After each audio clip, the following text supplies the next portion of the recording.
Olá pessoal, na aula de hoje nós vamos tratar sobre os conteúdos de conversor AD e amostragem de sinais. São objetivos dessa aula entender o efeito da replicação espectral causado pela amostragem de sinais e aprender também a escolher uma frequência de amostragem adequada, projetar um filtro anti-aliasing e também projetar o condicionamento de sinais para o conversor AD de microcontroladores. Bom, no sistema de controle digital, nós temos sempre a planta contínua, né, onde nós temos aqui uma função de transferência da planta, nós temos a função de transferência do sensor também, que podemos incluir aqui o filtro anti-aliasing que vamos ver na aula de hoje. Né? Então, essa parte contínua, e temos a parte discreta, que é o controlador implementado ali dentro de um microprocessador, microcontrolador, DSP ou CLP. O que faz a interface entre o mundo contínuo e o mundo discreto é, na medição de variáveis, conversores AD, e na reconstrução dessas variáveis discretas para o tempo contínuo são os conversores de DA e atuadores. Então, na aula de hoje a gente vai ver essa parte aqui de transformação de contínuo para discreto, né, com a medição e amostragem de variáveis. A gente vai ver sobre o amostrador ou conversor AD. Então, o que é um conversor AD? Considerando que nós temos aqui na entrada do conversor AD uma função contínua, né, ou seja, ela que é definida para todos os instantes de tempo, né, vamos considerar isso. Um conversor AD ele faz a amostragem desses valores aqui, né, exatamente nos pontos que ocorrem com uma determinada frequência de amostragem, né, que é o inverso do período de amostragem. Então,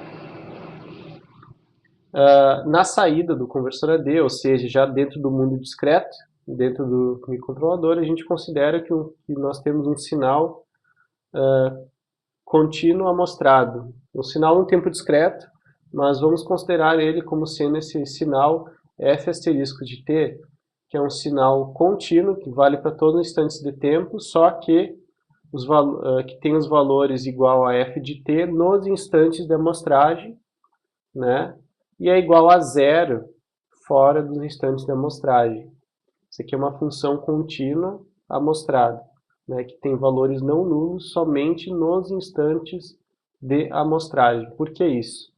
Porque é dessa forma que a gente faz a análise de quais as características do conversor AD, de modelo.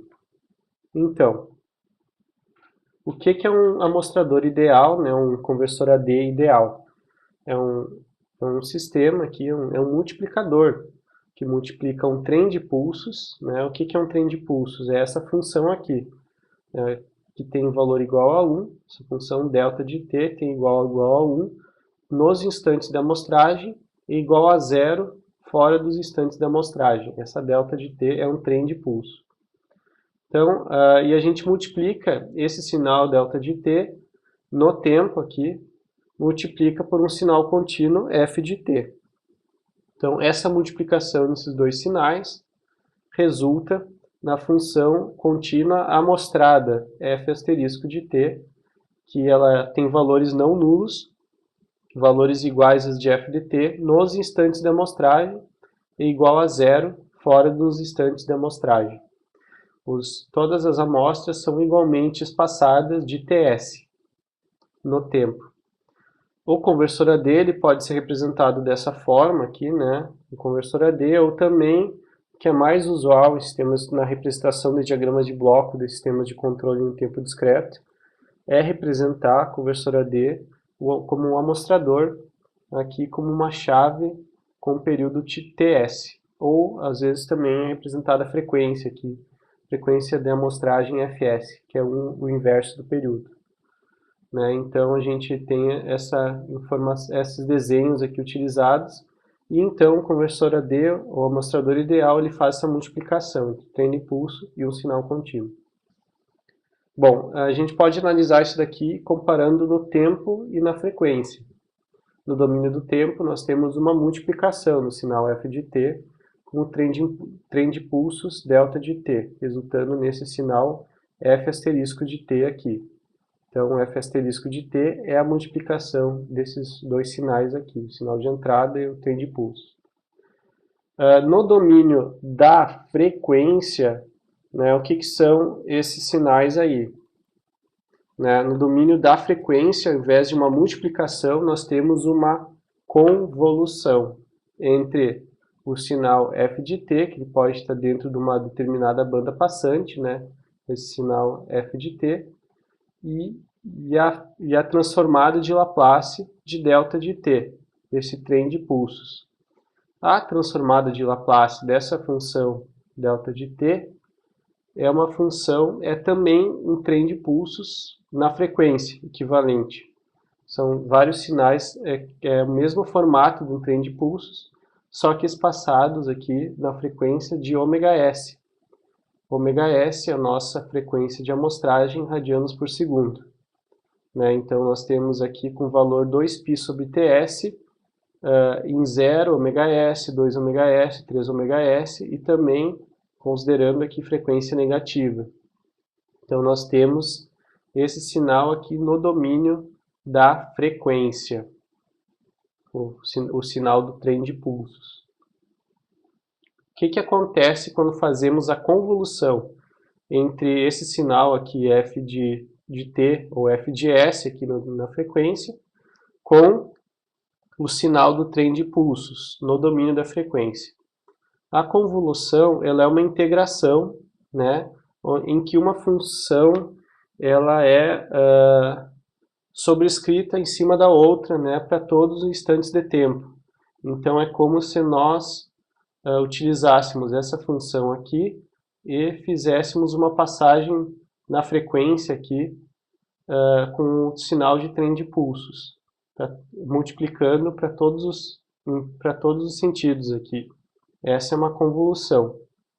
Né? Então, a convolução f asterisco de s vai ser aqui um somatório de f de s ou f de j ômega, né? Mas replicado em torno desses trens, trens de pulso aqui na frequência.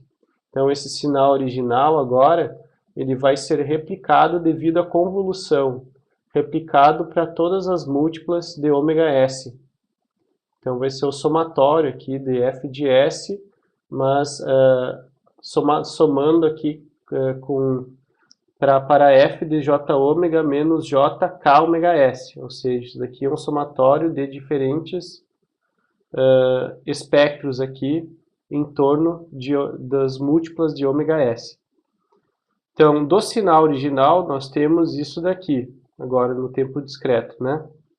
O restante são chamados ruídos de amostragem, ou isso daqui é a replicação espectral, né?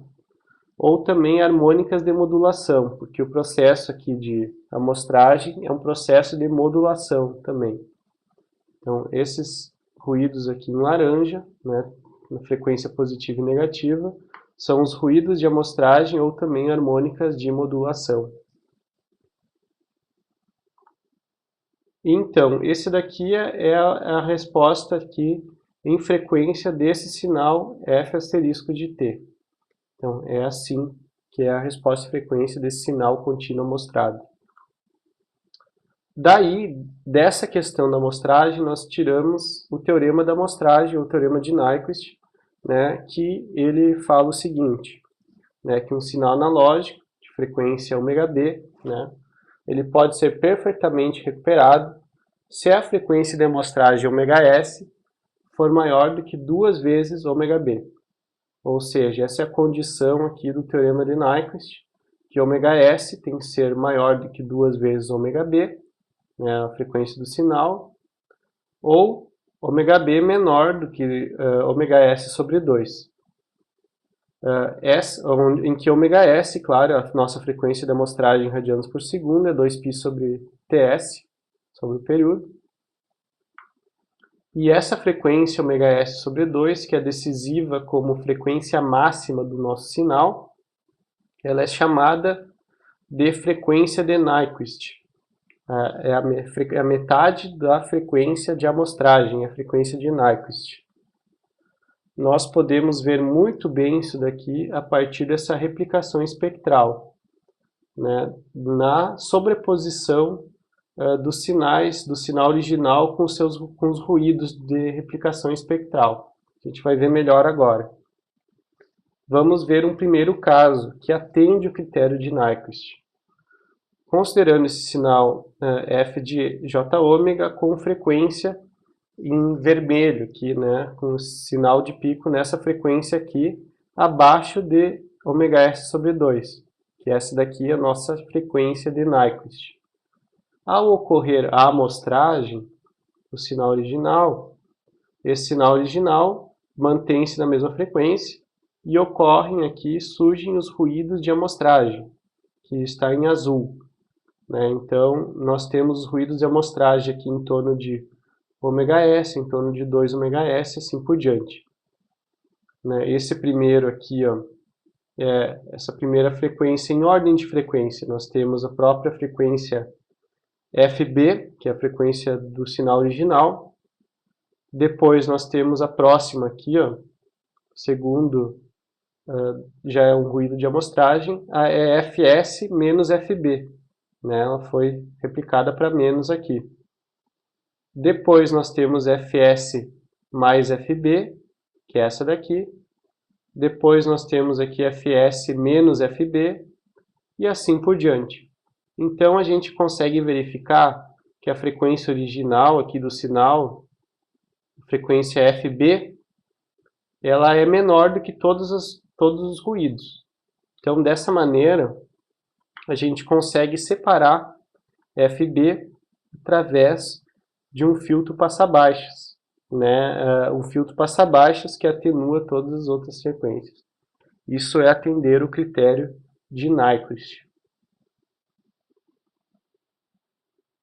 O segundo caso, um caso que não atende o critério de Nyquist.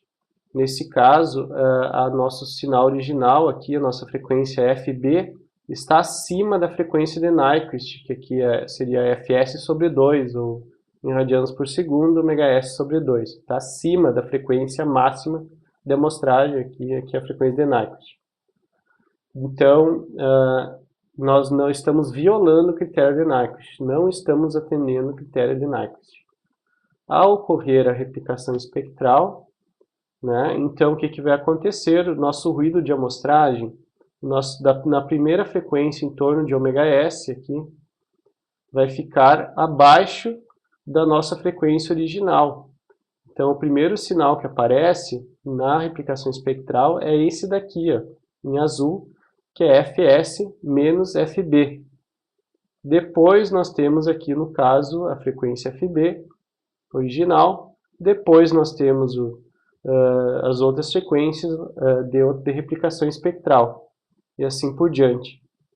Então, por esse motivo aqui, a gente não consegue utilizar um filtro passa-baixas para isolar FB. Por quê? Porque está aqui entre aqui Fs menos Fb e as outras. Né? Não tem como separar por filtro passa-baixas. Então, isso daqui indica que está violando o critério de Nyquist. Então, vamos ver essa questão do critério de Nyquist, do teorema de Nyquist, como ficaria em simulação isso daí. Né? O primeiro caso, ele atende o critério de Nyquist. A nossa frequência aqui do sinal, ela está abaixo da metade da frequência de Nyquist, ou seja, 1/4 da frequência de amostragem, está abaixo disso.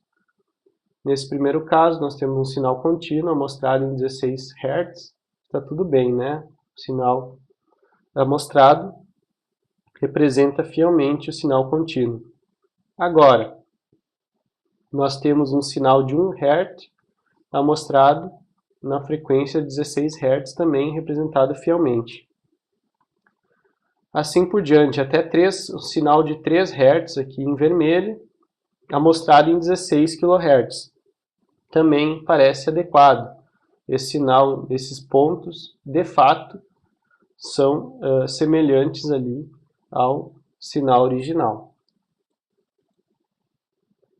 Vamos seguir, então, ao segundo caso, agora ainda atendendo o critério de Nyquist, porém se aproximando da frequência de Nyquist, entre metade e a frequência de Nyquist, né? Então, o sinal aqui sendo amostrado em 16 Hz, um sinal de 4 Hz, já a gente ainda consegue identificar que existe uma senoide, né, por trás, se observar somente os pontos, né? Depois, está mostrando um sinal de 5 Hz em 16 Hz. Bom, nesse caso, até seria possível identificar que existe uma senoide, qual a senoide de 5 Hz, só que existe já uma interação com a primeira harmônica de modulação, né? Nós temos aqui o sinal original em 5 Hz, a primeira harmônica de modulação vai ser em 16 menos 5 Hz, ou seja, vai ser em 11 Hz. Então aqui existe uma mistura de um sinal de 5 Hz, verificando os pontos, e também 11 Hz, né? Os outros casos também, chega no momento aqui um sinal de 7 Hz, muito próximo à frequência de Nyquist, que é 8 Hz, né? Amostrado em 16. É difícil de perceber, de fato, já está começando a ser difícil de perceber que existe uma senoide por trás. Por quê? Porque a primeira, aqui a harmônica de modulação vai ser 9 Hz, 16 menos 7. Ou seja, muito próximo dos 7 Hz. Então tem uma mistura aqui de sinais quando a gente observa somente os pontos, né, que é no tempo discreto. Agora, já um exemplo que não atende o critério de Nyquist. Sinais aqui entre a frequência de Nyquist e 0,75 da frequência de Nyquist. Agora não atende mais. Então nós temos aqui um sinal mostrado em 9 Hz, um sinal de 9 Hz amostrado em 16, ele está exatamente igual ao sinal de antes, o sinal amostrado o sinal de 7 Hz. Né? Está exatamente o mesmo sinal, ó, esse daqui, ó, que era de 7 Hz, agora se torna igual ao de 9 Hz. Por quê? Porque no domínio discreto, né, a harmônica de modulação está com frequência ali exatamente em 7 Hz. A primeira harmônica de modulação. Então, é igual a simétrica, que no caso 10, mostrando um sinal de 10 Hz em 16, é igual a um de 6 Hz. Né? Então, é exatamente a inversa ali, né? Outro exemplo aqui também, já chegando próximo da frequência de amostragem, o sinal de 14 Hz amostrado em 16 Hz. Agora, o sinal de 14 Hz se assemelha a um sinal de 2 Hz, né, que é 16 menos 14. Então a gente consegue ver isso daqui. Né, está exatamente igual a um sinal de 2 Hz, o sinal amostrado. Aqui um caso bem próximo da frequência de amostragem, mostrando um sinal de 15 Hz, nós temos agora equivalente a um sinal de 1 Hz, que é 16 menos 15. Então, essa questão de porquê do critério de Nyquist. Outra questão também, quando a nossa frequência do sinal é K vezes, né, a frequência de amostragem. Então, onde K é igual a 1, 2, 3, assim por diante. Por exemplo, aqui um sinal no primeiro caso, aqui mostrando um sinal de 16 Hz, na frequência de 16 Hz, ele se torna aqui um sinal contínuo. Né? Mas dependendo do ângulo, esse sinal contínuo varia do ponto, né? Em função do ângulo da amostragem, em relação ao ângulo da senoide do sinal de entrada. Essa daqui também é uma maneira interessante de filtrar ruídos, porque digamos que esse sinal de 16 Hz seja um ruído, né? A gente amostrando nessa frequência aqui a gente consegue ter um sinal contínuo, medir o valor médio. Porém, não tem como garantir qual é o ângulo exato que a gente vai medir. Então, isso daqui pode gerar, de fato, um offset na nossa medida, né? Digamos, o valor médio seria 0 aqui, o correto seria esse, a gente está mostrando aqui se mudar o ângulo. Então, tem esses problemas. Agora, um sinal de, exatamente na frequência de Nyquist, né? Sinal de 8 Hz, mostrado em 16, né? Também nós vamos ter aqui esse sinal, pode, dependendo do ângulo que a gente mostrar, vai virar um sinal contínuo ou vai virar um sinal oscilatório. Já um outro caso aqui, é interessante também esse caso, a gente pode usar isso daqui também para filtrar ruídos, mostrando exatamente um sinal, um ruído, né, mostrando no dobro da frequência do ruído. E a gente consegue, se essa frequência de 8 Hz fosse um ruído, a gente consegue, fazendo a média das duas últimas variáveis, obter o valor médio, ou seja, eliminar o ruído. Isso também pode ser utilizado ali em sistemas de controle, como técnica de eliminar ruídos que a gente sabe exatamente qual é a frequência desse ruído. Por exemplo, em conversores PWM. Bom, algumas regras aqui para escolher a frequência de amostragem em relação à frequência máxima do sinal amostrado. Digamos, a gente não pode fazer, né, de utilizar aqui a frequência de amostragem menor do que 4 vezes a frequência do sinal, né? Por exemplo, esse sinal FB, utilizar menos de 4 vezes a frequência de amostragem, aqui já fica um resultado ruim, né? Aqui a frequência de Nyquist não dá para fazer para cá, mas mesmo nesse ponto aqui não é uma boa fazer por aqui escolher a frequência de amostragem. Geralmente a faixa ideal para escolher em função do sinal é amostrar 10 vezes a frequência, em 10 vezes a frequência do sinal. De 10 a 20 vezes geralmente é o ideal, né? Em sistemas de controle, por exemplo, a gente quer uma banda passante, digamos, de 1000 Hz, amostra-se no mínimo a 10 kHz ou até 20 kHz. Então, isso aqui é uma faixa adequada. Acima de 20 vezes a frequência do sinal, pode ter problema de precisão numérica no cálculo de filtros ou controladores, claro, dependendo aí do tipo de processador, da resolução e número de bits do processador, essas coisas assim. Então, coisas que a gente vai ver nas próximas aulas. Bom, agora vamos a um próximo assunto, que é sobre filtro anti-aliasing.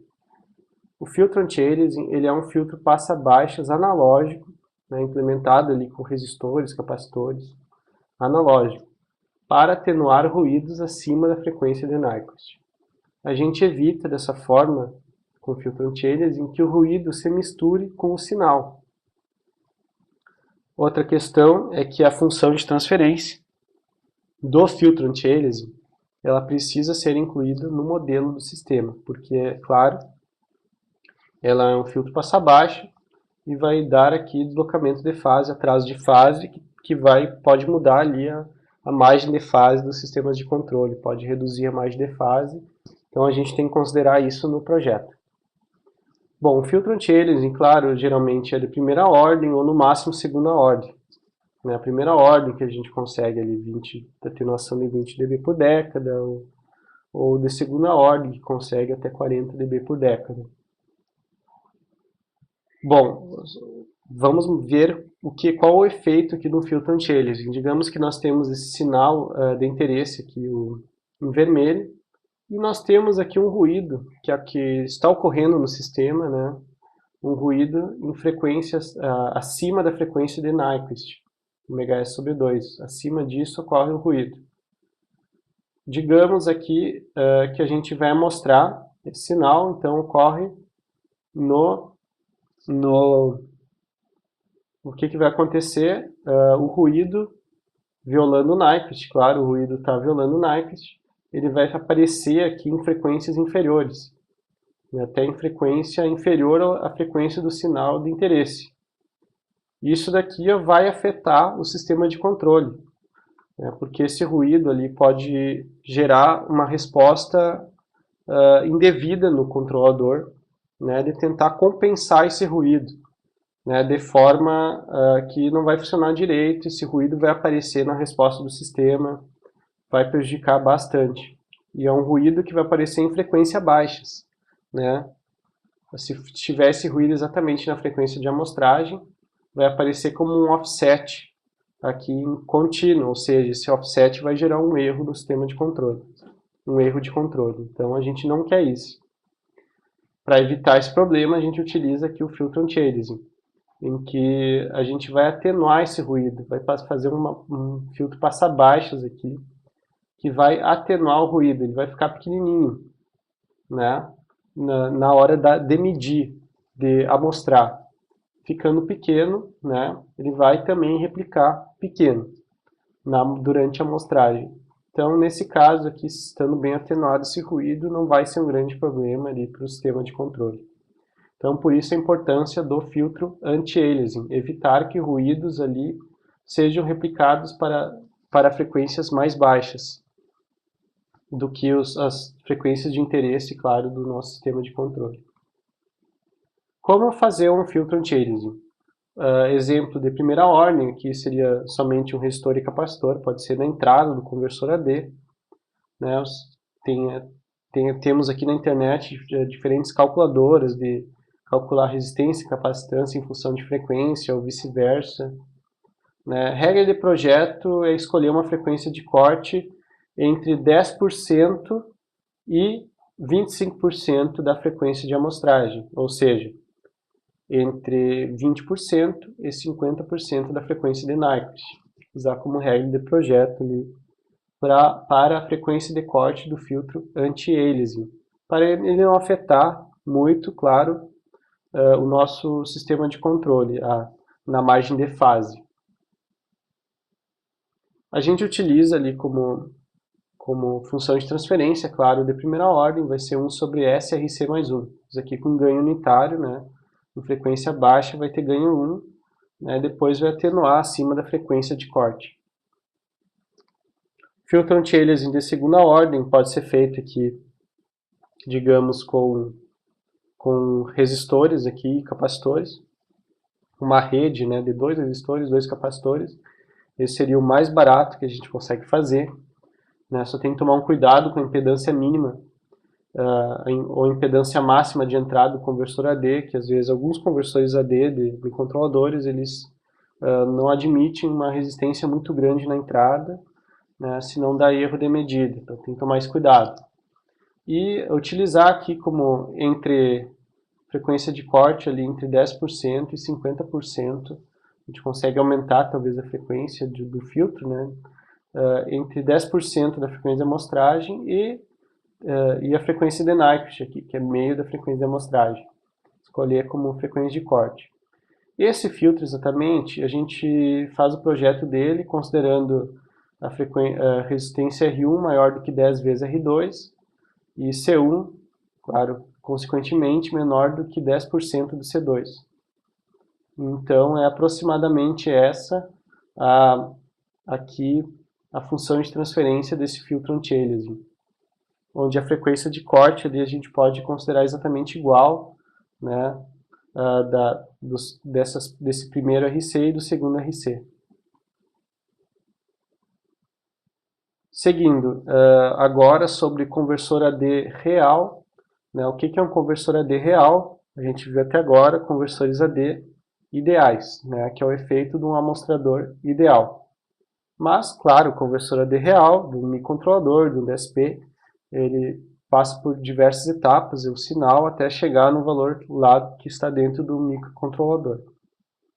Nós temos a amostragem do sinal, que é um sample and hold, né, dentro do microcontrolador. Nós podemos também ter um atraso de processamento do conversor AD, que depende do seu tipo de conversor AD. Temos também a questão da saturação dos valores, né? O conversor AD sempre tem seu valor mínimo e valor máximo que consegue amostrar.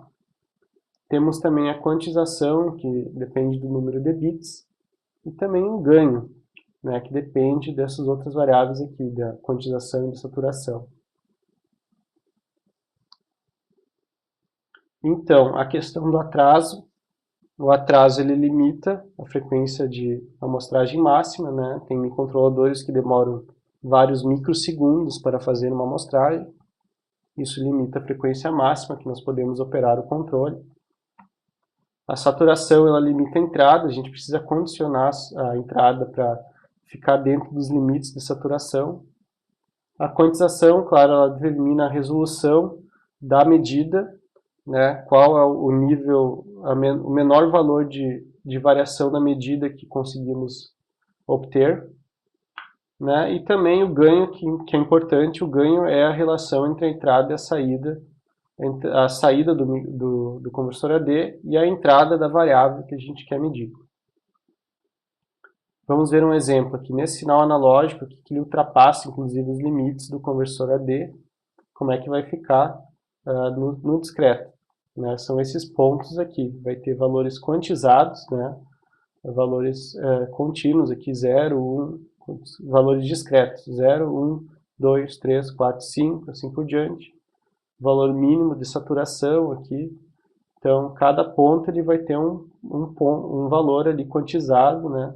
E ainda não estamos considerando aqui o efeito do atraso do microcontrolador, né, que isso pode ser, claro, compensado depois, incluindo os outros atrasos de cálculo do processador.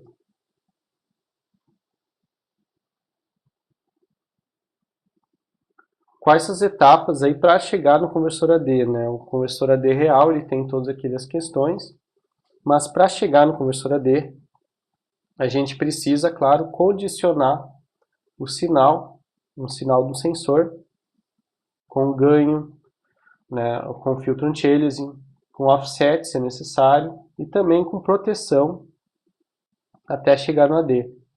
O ganho é para condicionar a amplitude do sinal, o anti-aliasing é para evitar o problema da replicação espectral de ruídos, a proteção é para evitar a danificação do conversor AD por sobretensão ou subtensão, né? Evitar a danificação do microcontrolador. E o offset é quando a variável medida ela tem valores negativos. O microcontrolador ele só aceita valores positivos, né? Geralmente de 0 a 3.3 volts ou 0 a 5 volts. Então, condicionamento de amplitude, né? Que é o ganho. Quando os valores são muito pequenos, nós temos ali que fazer... Quando a variável tiver valores de tensão ou corrente muito grandes, a gente precisa atenuar esses valores. Né? Atenuar como? Com aqui, geralmente, um divisor resistivo é suficiente para a tensão. Né? Para valores muito pequenos da variável a ser medida, por exemplo, sinais biomédicos, né? A gente precisa fazer uma amplificação desses sinais para chegar no conversor AD. Então, geralmente utilizado aqui sinal configuração não inversora, ou pode ser configuração inversora, que no caso é não inversora de amplificador operacional.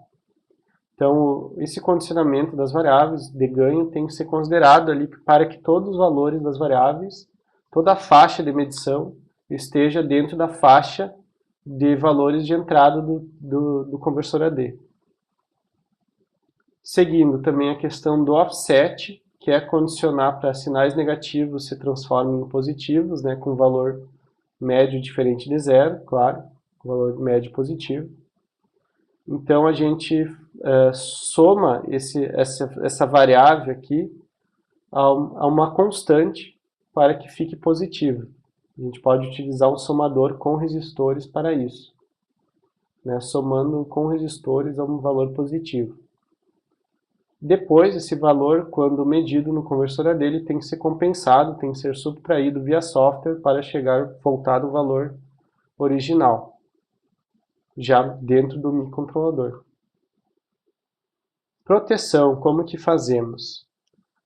Para proteger, né, os conversores AD, a gente tem várias opções para isso, né? Uma das opções aqui é por diodo Zener e ou diodo Schottky, geralmente diodo Schottky resolve o problema, né? Que é utilizando aqui diodo Schottky do sinal para o valor de alimentação no conversor AD, né? E do ground aqui do GND para o sinal. Então, caso o sinal ultrapassa aqui, digamos, 5 volts, o diodo Schottky passa a conduzir, pode conduzir ali 0,2, 0,3 volts, né? Então ele atenua o sinal. É importante limitar essa corrente, claro, que passa pelo diodo Schottky através de resistores. E quando o sinal é negativo, o diodo de baixo que ele passa a conduzir, né, cortando o sinal em menos 0,2, menos 0,3 volts. Geralmente, essa forma de atenuação é suficiente para evitar a queima do conversor AD. Outra forma aqui de evitar, eliminar totalmente o problema, não permitia de fato o cruzamento pelo valor máximo e mínimo, é utilizar amplificadores operacionais rail-to-rail, que são amplificadores operacionais que funcionam dentro de toda a sua faixa de alimentação. Então, alimentando esse amplificador operacional com exatamente a mesma tensão do conversor AD, a sua saída vai ficar limitada entre zero e a tensão do conversor AD. Então, isso evita, claro, a queima aqui por sobre ou subtensão. Bom, alguns exemplos aqui de amplificadores operacionais rail-to-rail, né, que ele pode ser usado ali, alimentado junto com o processador. Né? Ele é necessário analisar os datasheets para ver qual o valor mínimo e máximo que ele aceita. Por exemplo, esse microcontrolador aqui, esse amplificador operacional rail-to-rail MCP6001, que ele funciona para uma medida, ele funciona aqui com mais ou menos 25 volts em torno da alimentação. Né? Esse aqui é o que ele funciona aqui. Então, ele vai funcionar entre 25 milivolts e, digamos, se for 3,3 volts o amplificador, o conversor AD, vai ser 3,3 menos 25 milivolts. Esse aqui ele funciona dessa maneira aí. Então, pode ser usado, claro, para a proteção de conversores AD. Outro caso aqui com diodo Schottky de grampeamento, a solução mais barata que existe, uma solução simples e eficaz. Por exemplo, com esse diodo aqui, Schottky BAT54S, que ele tem os dois diodos dentro dele. Né? Aqui a gente liga o GND, aqui a gente liga a alimentação de 3.3 ou 5 volts, e aqui liga o sinal, né, que chega no conversor AD. Então ele acaba fazendo essa proteção ali, e se estiver com corrente reduzida, máxima que passe por ele, digamos 10 miliamperes aqui, ele vai ter uma queda máxima de tensão de 0,3 até 0,4 volts. O diodo Schottky tem essas características, que ele tem queda de tensão menor do que o diodo de silício convencional. Vamos fazer um exemplo de projeto de condicionamento de sinais para conversor AD. Vamos considerar aqui um microcontrolador de tensão 3,3 volts e com conversor AD de 12 bits. Né? Vamos considerar que nós temos um ruído de 10 volts de amplitude, né? E nós queremos medir aqui a tensão da rede elétrica de 220 volts eficazes, ou seja, tensão que tem amplitude aí de 311 volts, vai de menos 311 a mais 311. Certo? E tem mais um ruído aqui em 10 kHz com amplitude de 10 volts. Esse ruído é importante para a gente também fazer análise do filtro anti-aliasing. E nós vamos fazer uma amostragem aqui em 10 kHz.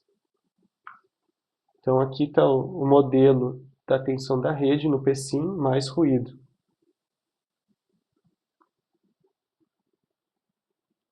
Bom, a solução desenvolvida, digamos que aqui está o sinal e o ruído. Vamos considerar que a gente vai medir de menos 350 a mais 350. Por quê? Se vai medir a tensão da rede, ela não é exatamente fixa, né? Ela pode aumentar. Vamos considerar um aumento de até 10% da tensão da rede, então ficaria dentro dessa faixa, menos 350 até mais 350. O ganho que nós precisamos aqui nessa faixa de menos 350 a mais 350 é uma amplitude de 700 volts. Então vamos considerar um ganho de 700 volts que precisa entrar dentro de 3,3 volts, de 0 a 3,3, que fica dentro da faixa do microcontrolador, né? Então seria um ganho de 212 para 1. Além disso, o offset do sinal ele precisa ser de 1,65 volts para chegar no conversor AD. O valor que chega aqui no conversor AD tem que ser 1,65 volts quando está desligada a rede, né, que é a metade de 3,3.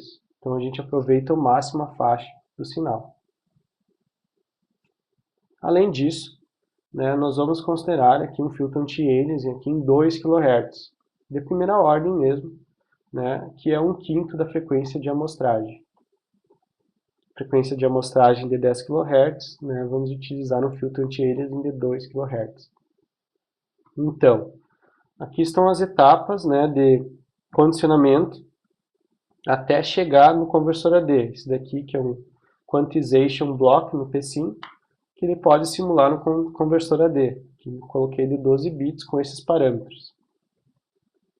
Então, a primeira etapa é o ganho, mas nós vamos fazer somente metade do ganho aqui, fazer de 212 para 2. Né? Então, 212 para 2, essas resistências aqui mais ou menos. R1 sobre R1 mais R2, só que como R2 é muito maior do que R1, vai ficar equivalente a R1 sobre R2, esse ganho. Depois, nós temos aqui, né, a segunda etapa, que é o filtro anti-aliasing, que foi calculado aqui para 2 kHz. O que considera para calcular o capacitor é a menor resistência nesse caso, que é 2 kHz. As outras são bem maiores, né? Então a menor resistência que dá a menor frequência. Então R1 com C1 foi calculado para dar 2 kHz mais ou menos. Então tivemos a capacitância de 80 nanofarads. Depois o offset foi só feito somente com uma rede de resistores aqui. Uma ligando ao sinal, né, que é de 212 para 2, e outro ligando em 3,3 volts. Então esse daqui a gente vai ficar exatamente, quando estiver desligado a rede, nós temos 50 aqui e 48 mais 2 para cá. Ou seja, quando a rede está desligada, aqui nós temos 1,65 volts. Né? Além disso, nós temos o ganho disso, que é 1/2, equivalente a um divisor resistivo, só que um divisor resistivo para 3,3 volts. Então, o ganho daqui para cá é 1/2, então nós temos de 2 para 1.